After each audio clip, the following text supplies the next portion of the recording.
Hello, this is Alex from Coaster Crew 1, and today I will be reviewing Rollin Thunder at the park at OWA in Foley, Alabama.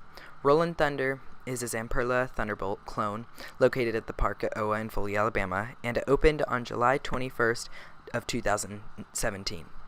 It is 114.8 feet tall and reaches a maximum speed of 55.9 miles an hour at the bottom of the vertical drop.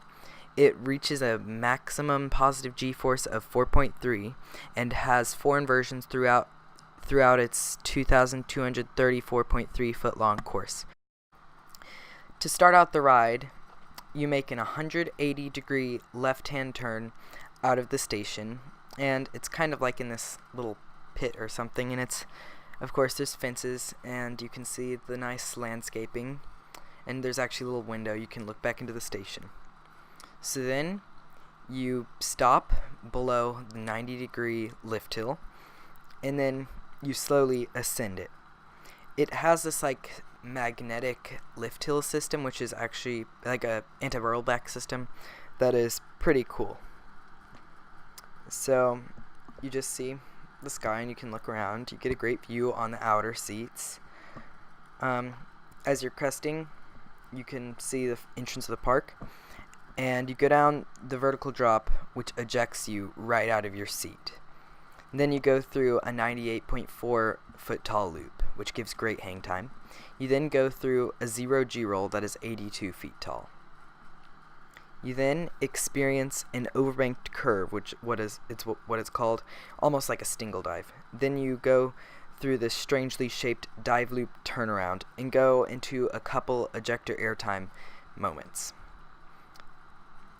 You then go through a quick right-hand corkscrew, then through an outer banked airtime hill, and then you go into a bunny hop into the brake run. Going into more details about the elements, the lift hill has a magnetic anti-rollback system like hang time at knots, which is very interesting. The drop has a slight trim on it, but it isn't very noticeable, and you still get great ejector being thrown over the drop. The bottom of the drop is the roughest part of the ride, but is bearable. The loop gives great hang time and is intense on the bottom but floaty at the top. The 0G roll also gives great hang time as well, and is fairly whippy too, and a tiny bit rough, but that's fine. The overbanked curve / stingle dive is one of my favorite elements of the ride.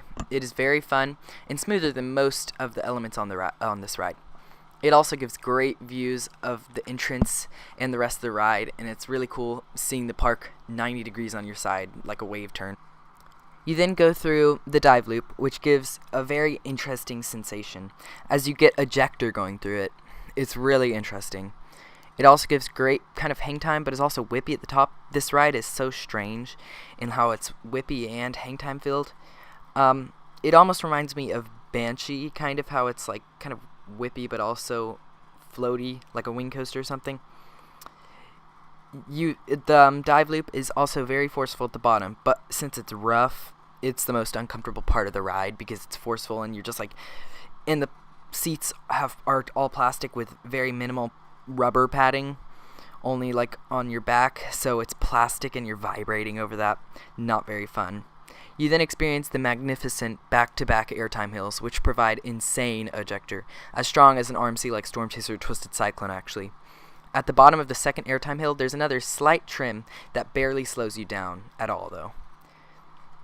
The corkscrew is fun and very whippy and feels like a corkscrew on Batman the Ride clones.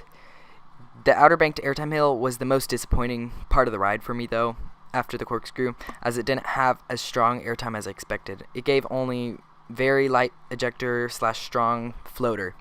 The bunny hop into the brake run gave some nice floater, though, but then you slammed into the brake run. What was funny about the brake run is that the bunny hop turns to the left a little bit, and since it's a little rough, your legs swing in the brake run, and it's hilarious to watch. The coaster is pretty rough, but it is almost so rough it's funny, and it just like the track profiling almost like seems like wrong in parts of it. It's just so funny. But the half of the ride is very smooth though. This coaster has very interesting seating, as it is 3 people across, differing from the normal even numbers amount of seating. It is also 3 rows long. What is intriguing is that the rows get higher and higher off the track as you go back. Also, it feels almost like a floorless coaster, as you are about 8 inches off the ground. Your feet are. The seats are strange and are like buckets as you sit at an angle. The restraints are not too bad. You do get very stapled at the end by the huge lap piece in the brake run. You feel it, but the lap piece pivots, so you can pivot it in the brake run and make it not hurt. The rubber over the shoulder restraint part reminds me of comfort collars, but is like just different though. They didn't really touch you though, as they're fairly loose throughout the ride, so it's not bothersome. They do not mess with the ride experience at all though, and are not uncomfortable. The airtime isn't affected by these restraints though. These restraints are nowhere near the best, but nowhere near the worst either. It's just like mediocre restraints. This coaster did not have any theming other than the logo. They were running one train when I visited, the orange train though. The operations were very fast though, and there was never a line longer than 10 or 15 minutes. Something interesting is that they blast rock music in the station, and you can barely talk over it, which can get annoying when waiting for over 5 minutes. It was usually the same few songs though. Overall, I really liked this coaster. After my 9 or 10 rides on it, maybe it was 11, I got 2 or 3 night rides though as well, which is another interesting topic, because actually there was lightning and it was already raining. There's lightning 3 miles away. They did not close this coaster, so I rode it, and we saw lightning strike like just a few miles away while as we were going over the drop. It was kind of crazy. Plus, it was already like pouring rain, so that was kind of cool. But the night rides on this were pretty fun, and there were like spotlights on it, and I think they're LED spotlights, so you can change the color, but they were just the normal white color. I really like this coaster, and I would rate it about a 7.5. If you could ever make it, I would recommend going to OA for this coaster and the beautiful park. It is also only 20 minutes from the beach, so after a day at the park, you can go to the beach. Thank you for watching. Hope you enjoyed this video. This has been Coaster Crew 1. See you next time. Bye.